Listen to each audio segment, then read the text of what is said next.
माता दी, स्वागत है आपका मेरे इस धार्मिक चैनल माँ प्रमाणिक कृपा @अनिता धार्मिक ज्ञान पर। अब मैं आपको पुरुषोत्तम मास के महात्म्य की 9वें अध्याय की कहानी सुनाती हूँ। आप सब भक्तगण ध्यान से सुनिएगा और विष्णु भगवान की कृपा प्राप्त करिएगा। भक्तों, पुरुषोत्तम मास का यह 9वां अध्याय बहुत ही चमत्कारी और दुर्लभ माना गया है। कहा जाता है कि जो भी भक्त श्रद्धा से इस अध्याय को सुनता है उसके जीवन से बड़ी बाधाएं भी धीरे धीरे दूर होने लगती है। इसलिए आज की कथा को बीच में बिल्कुल भी मत छोड़िएगा, क्योंकि अंत में छिपा है भगवान श्री हरि का अत्यंत दिव्य संदेश। तो सच्चे मन से बोलिए जय श्री हरि, जय श्री कृष्णा।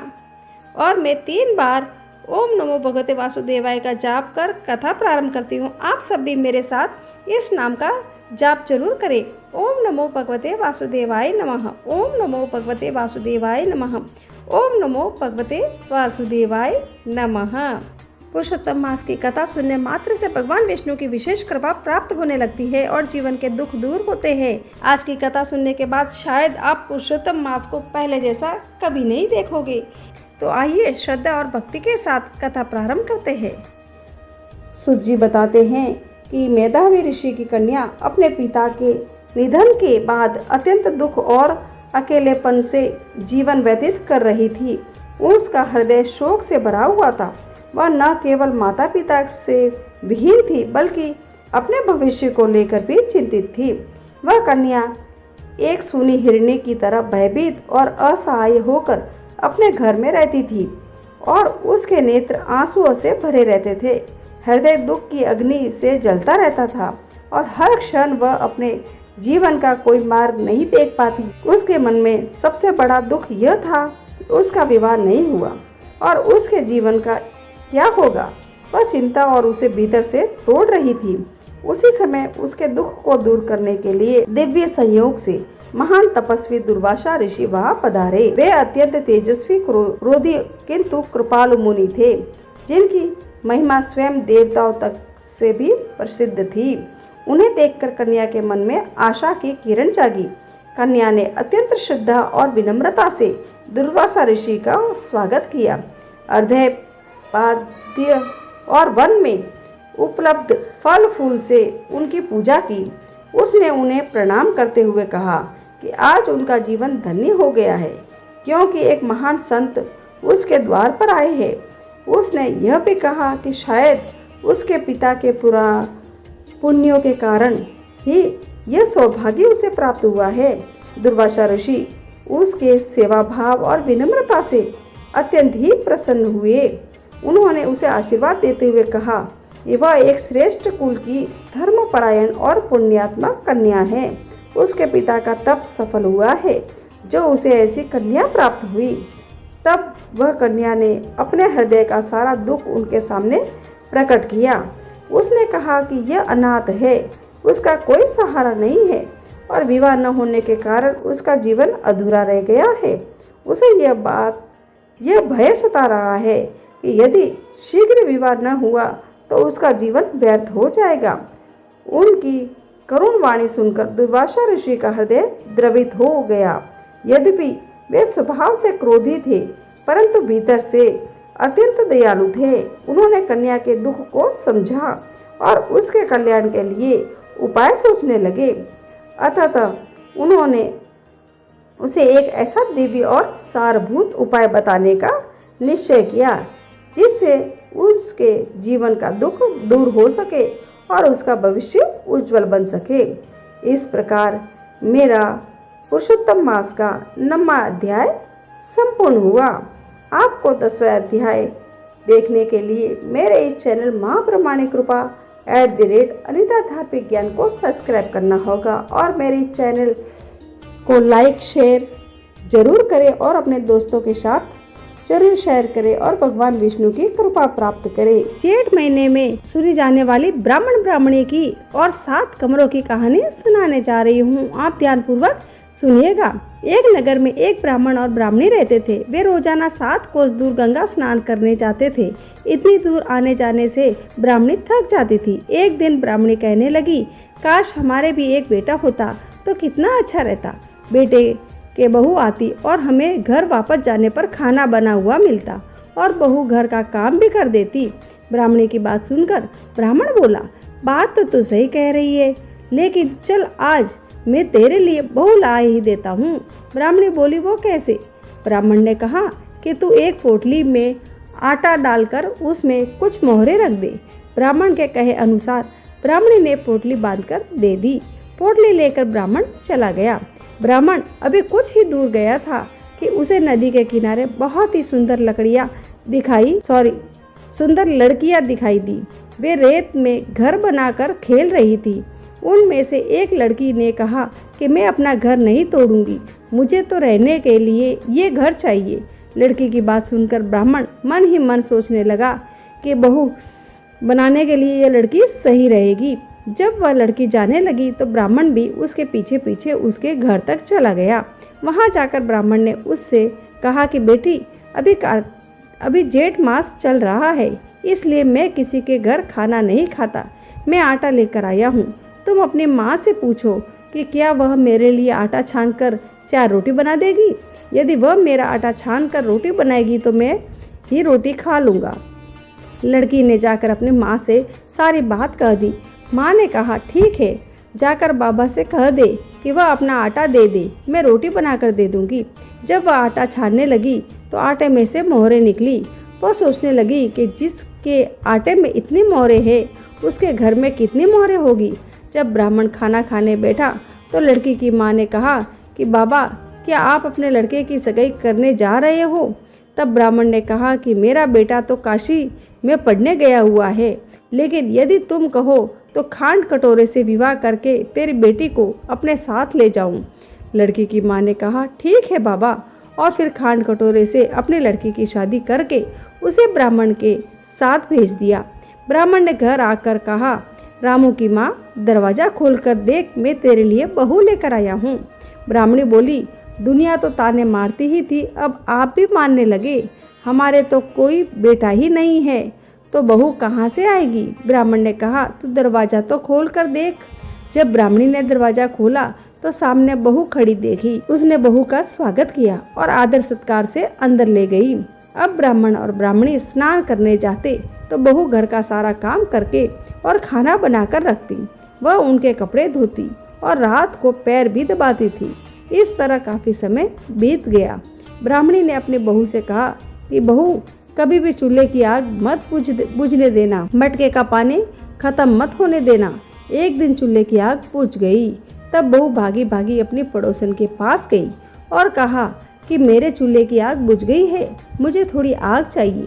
मेरे सास ससुर सुबह 4 बजे से गए हुए हैं, वे थके हारे आएंगे, इसलिए मुझे उनके लिए खाना बनाना है। तब पड़ोसन ने कहा कि तू तो बावली है रे, तुझे ये दोनों मिलकर पागल बना रहे हैं, इनके कोई बेटा नहीं है। बहू ने कहा, नहीं, ऐसा मत बोलो, इनका बेटा तो बनारस काशी में पढ़ने गया हुआ है। तब पड़ोसन ने कहा कि यह तुझे झूठ बोलकर लाए हैं, इनका कोई बेटा नहीं है। अब बहू पड़ोसन की बात में आ गई और कहने लगी कि अब आप ही बताओ मैं क्या करूं। पड़ोसन ने कहा कि करना क्या है, जब तुम्हारे पास सास ससुर आए तो जली फूकी रोटियां और बिना नमक की दाल बनाकर दे देना। खीर का चमचा दाल में और दाल का चमचा खीर में डाल देना।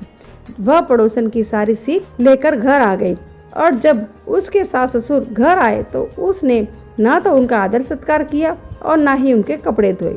जब उसने सास ससुर को खाना दिया तो सास बोली, बहू, आज ये रोटियां जली फूकी कैसे है और दाल भी बिना नमक की है। तब बहू ने पलटकर जवाब दिया कि एक दिन ऐसा खाना खा लोगे तो कुछ बिगड़ नहीं जाएगा तुम्हारा। सास ससुर को खरी खोटी सुनाकर वह फिर से पड़ोसन के पास गई। जब बोली कि आगे क्या करना है, पड़ोसन ने कहा कि अब तुम 7 कोटों की चाबी मांग लेना। अगले दिन जब वे स्नान करने के लिए जाने लगे तो बहू अड़ गई, मुझे तो 7 कोटों की चाबी चाहिए। तब ससुर ने कहा कि इसे चाबी दे दो, आज नहीं तो कल इसे ही देना है। तब सास ने बहू को चाबी दे दी। सास ससुर के जाने के बाद जब बहू ने दरवाजे खोले तो देखा कि किसी में अन्न भरा है तो किसी में धन भरा है, किसी में कोठे में बर्तन भरे हैं तो किसी के ऊपर। सास ससुर के जाने के बाद जब बहू ने दरवाजे खोल के देखा कि किसी में अन्न भरा है तो किसी में धन भरा है और किसी कोठे में बर्तन भरे पड़े हैं।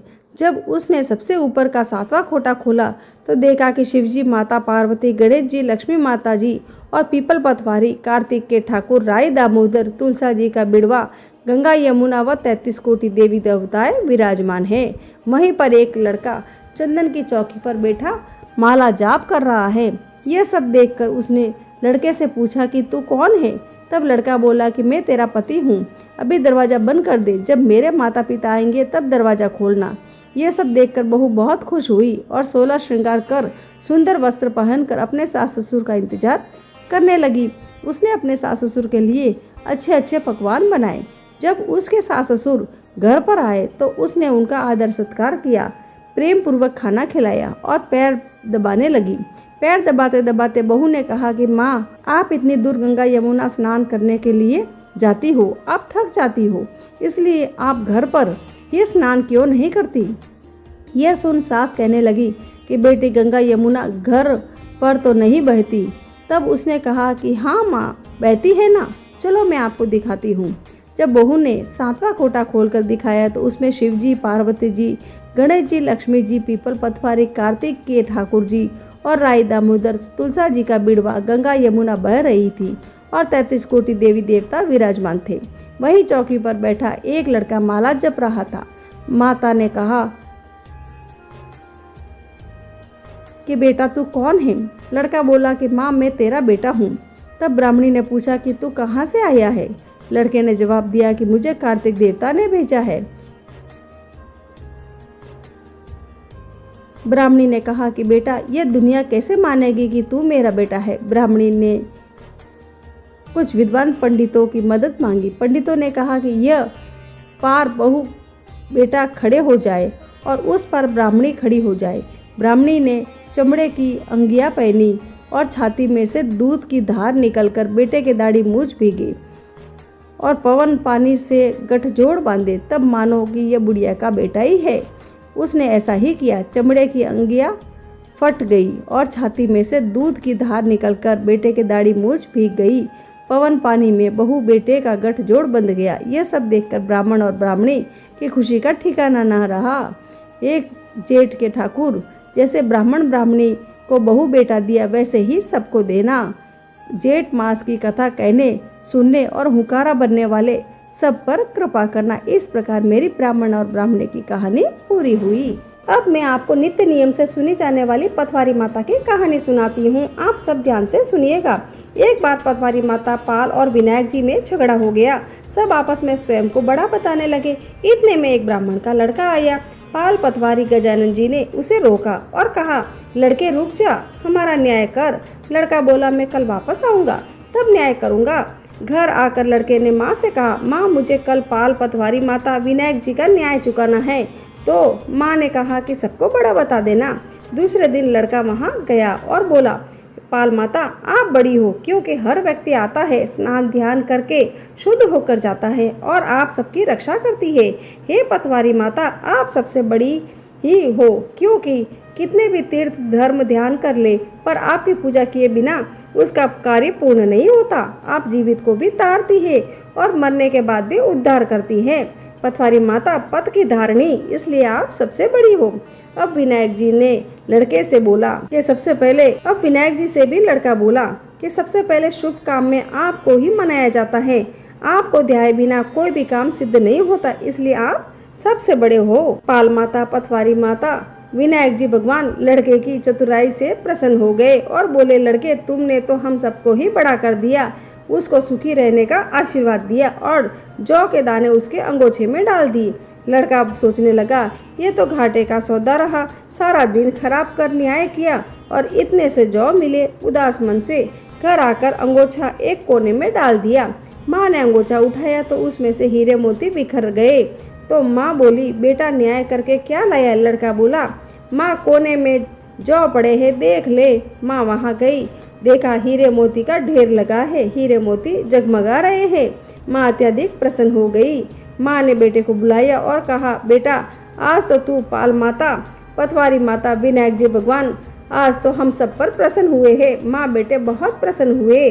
हे भगवान, जैसा पाल माता पतवारी माता विनायक जी भगवान ने लड़के को दिया वैसा ही सबको देना। कहानी कहने सुनने हुकारा भरने वाले और सबको फॉरवर्ड करने वाले को सुख समृद्धि धन धान्य प्रदान करना। जय बोलो पाल माता पतवारी माता विनायक महाराज की जय। इस प्रकार मेरी ये कहानी पूरी होती है। अब मैं आपको विनायक जी की कहानी सुनाती हूँ। एक भाई बहन थे। बहन का नियम था कि भाई का मुंह देखकर ही खाना खाती थी। रोज उठती, काम करती, भाई का मुंह देखने जाती। रास्ते में खेजड़ी के झाड़ के नीचे विनायक जी की मूर्ति तुलसी माता हरी भरी थी। पतवारी दही दूध के हिंडोले ले रही थी। ऊपर सूरज भगवान तप रहे थे।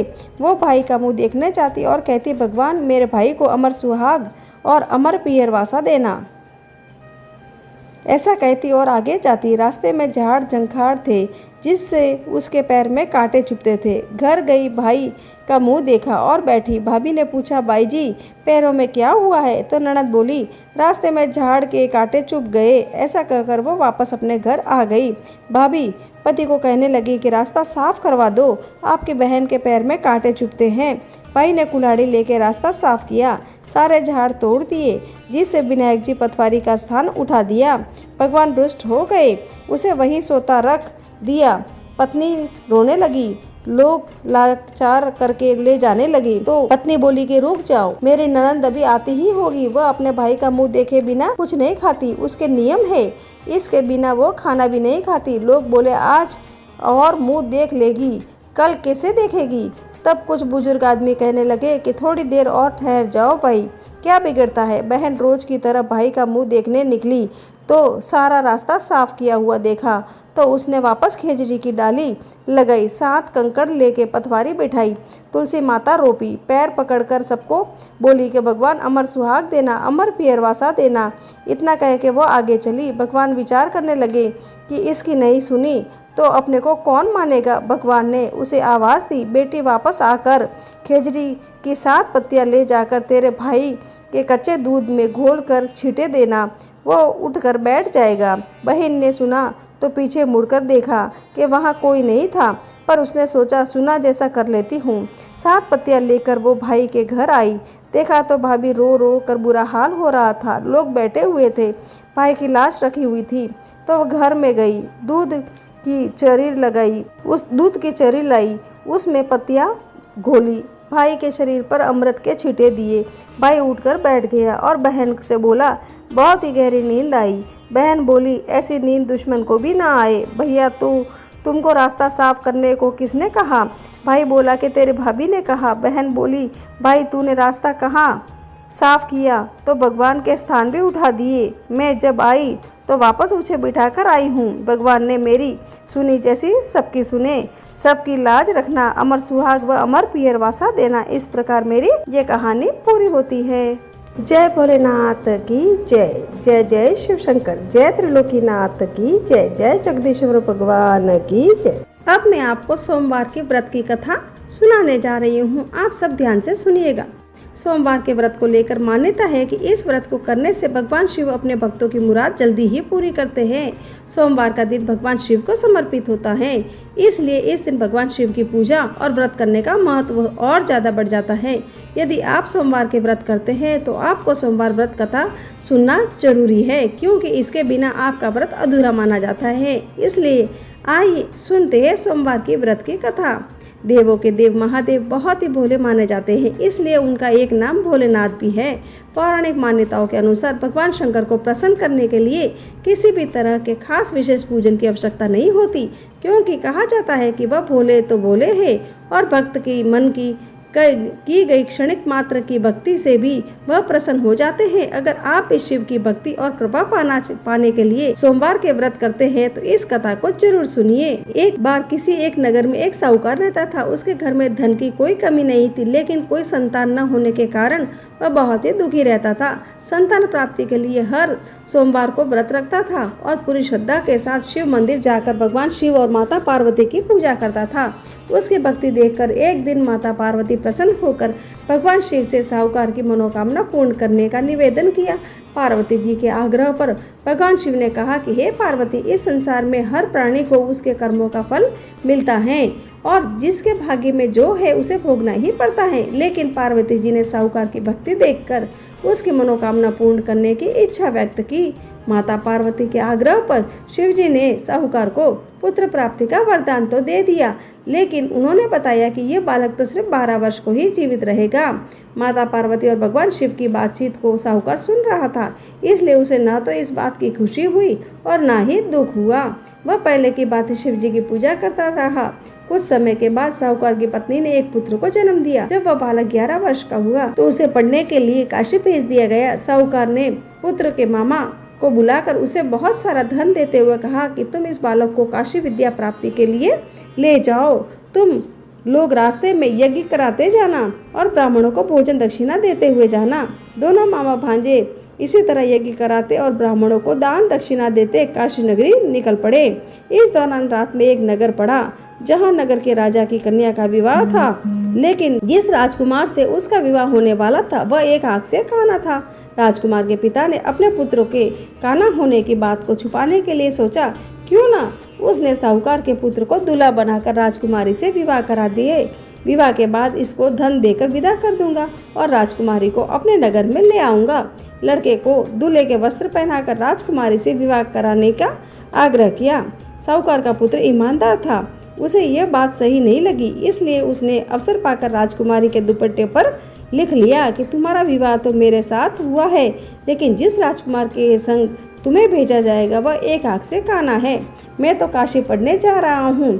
जब राजकुमारी ने चुन्नी पर लिखी बातें पढ़ी तो उसे अपने माता पिता को यह बात बताई। राजा ने अपनी पुत्री को विदा नहीं किया, फिर बारात वापस चली गई। दूसरी ओर साहूकार का लड़का और उसका मामा काशी पहुँचे। वहाँ जाकर उन्होंने यज्ञ किया। जिस दिन लड़का 12 साल का हुआ उस दिन भी यज्ञ का आयोजन चल रहा था। लड़के ने अपने मामा से कहा कि मेरी तबीयत कुछ ठीक नहीं लग रही है। मामा ने कहा कि तुम अंदर जाकर आराम कर लो।